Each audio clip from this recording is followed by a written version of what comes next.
I am giddy like a little kid in a candy store. You know why? This is why. What? What? Yeah, drink her in. Drink her in, boys. Oh my gosh. Feel how you feel about it. It's a $130 set of custom scales on a $10 knife. This screams fun to me. It's so absurd. You have to realize that I know it's absurd.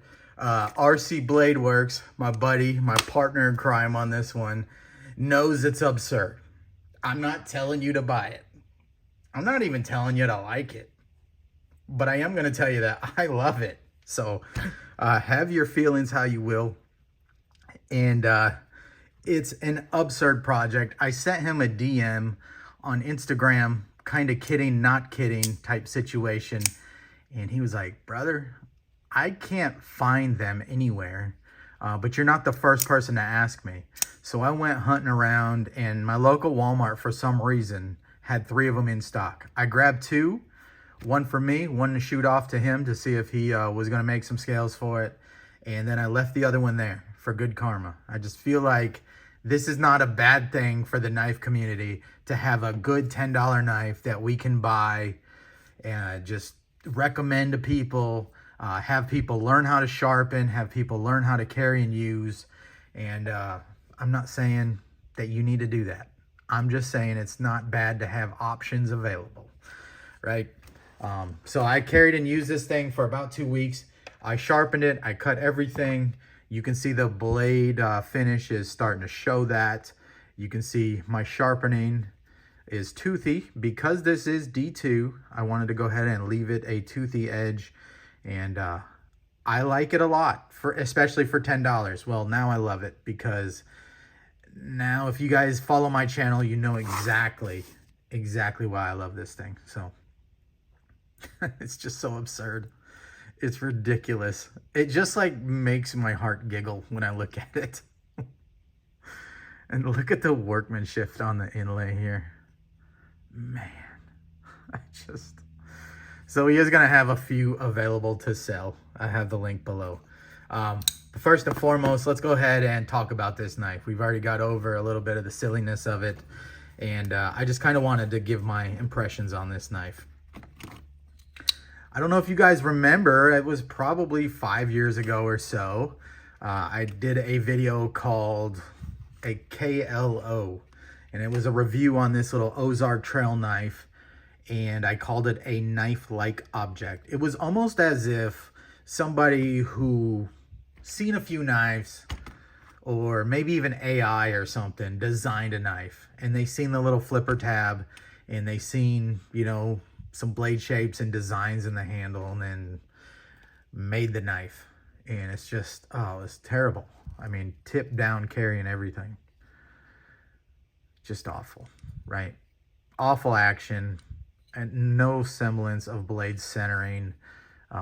Just straight barrel back spacers, just ugly, bad flipper geometry. If this even is supposed to be a flipper, it's way behind the pivot. It should at least be up to here to give it leverage to flip out. And I guess it's a guard, and that's about it. Just a terrible knife. Didn't hold the edge, was not great for even trying to learn how to freehand sharpen or anything. Fast forward a few years, and now they're making this thing with D2 steel, still $10. And even in its factory form here, just a great knife to recommend. And in some ways, I feel like it does beat the Benchmade bug out. Hear me out, okay? Don't click off. Don't hit the downvote yet. One of the things about the Benchmade bug out that it's really trying to emulate, or at least like was heavily inspired by, or maybe they were trying to knock off the design completely. At least they got some knife designers involved, or at least somebody who knows the knife hobby. Because what we got here is a really nice tool for 10 bucks. And what it does better, in my opinion, is the bug out only has a partial liner. So the liner wraps up around here, and that's it.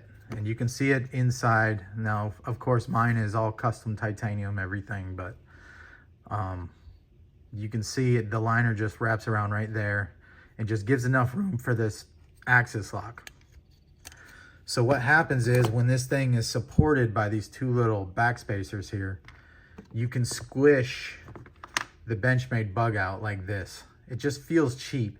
Now I get it, they're going for lightweight, EDC, ultralight, slim, and all that. I get it, but it still doesn't feel right, which is why a lot of people modify them. And RC Blade Works makes some beautiful scales for the bug out as well, and a bunch of other knives too. So I'll have a link to his website below. And new scales, G10, Micarta, something gives rigidity to the bug out and really ramps it up to that next level. But what the Ozark Trail does, they have full steel liners right out the box, and they're drilled to lighten it up a little bit. Even the back spacers are now have a little bit of a belly in there. They're not quite straight like this, right? They're not as pretty as Benchmade's back spacers, but they're trying. You know, for 10 bucks, it's better than just a straight back spacer like that. It doesn't do anything. It just gives it a little extra little level of detail there. And another thing that I kind of like about the Ozark Trail, a little better than Benchmade. I know it sounds so crazy to say that, but look at the crossbar locks. The access to grab, I like that the nubs stick out a little more than they do on the Benchmade. It's just easier to grab and pull back. I don't know why Benchmade doesn't just extend those out a little bit. Maybe they don't want them getting caught on your pocket. I don't know. Maybe they just want to have it a little harder to access the axis lock. Now that's a tongue twister. I don't have any problems getting to it, but it would be nice if they just stuck out just a little bit more like this one does. Even in the stock plastic scales, it sticks out more, right?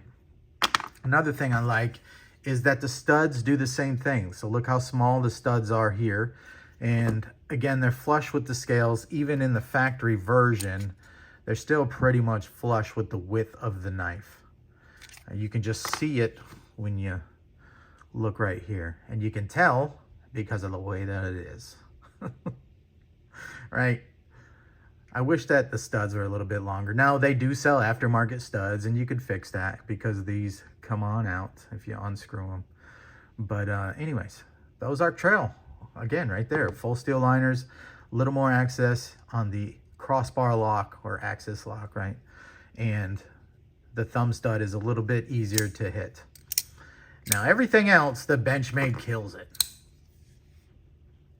In the action, yes, I have polished and really broke this thing in. This thing is like hydraulic smooth. And these bearings in here are not the greatest quality. You can kind of feel they're definitely not skiffs, right? They're not ceramic Shirogorov bearings in here. It's a $10 knife, full package, before you do anything stupid like this one is, right? Another thing that I really think that they thought this one all the way through and involved somebody who really does know knives is they left that sharpening area back here.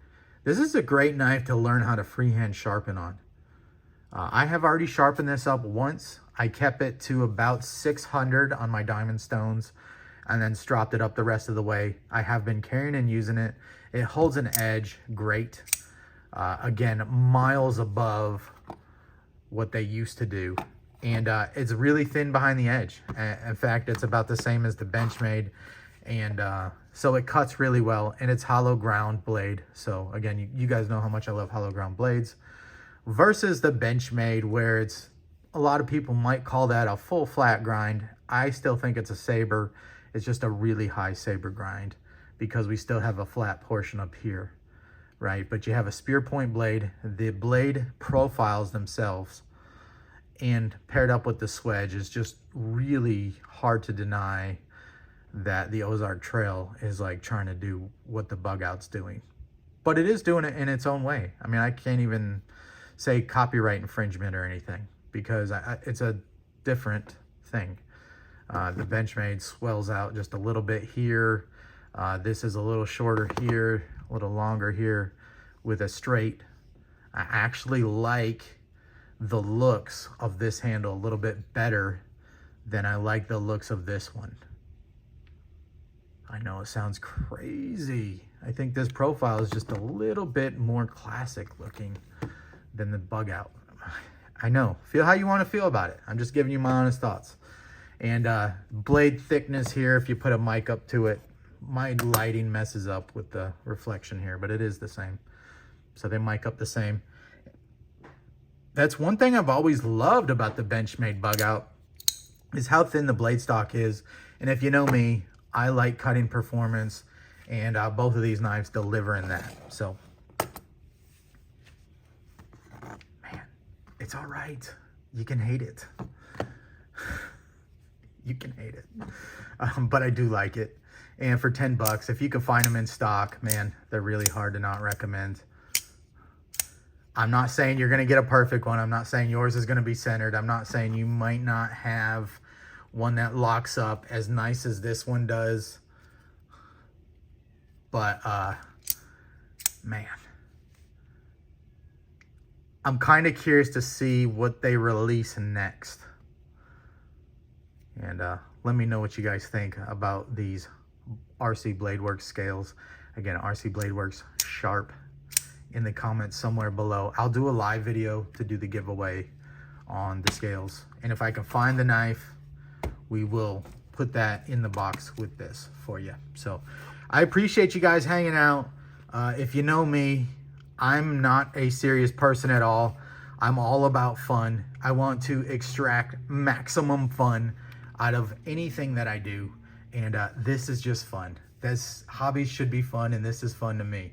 So would I recommend you guys run out and buy a $130 set? No, probably not. Unless you love it. It kind of is a good idea, because you can do whatever you want to this blade.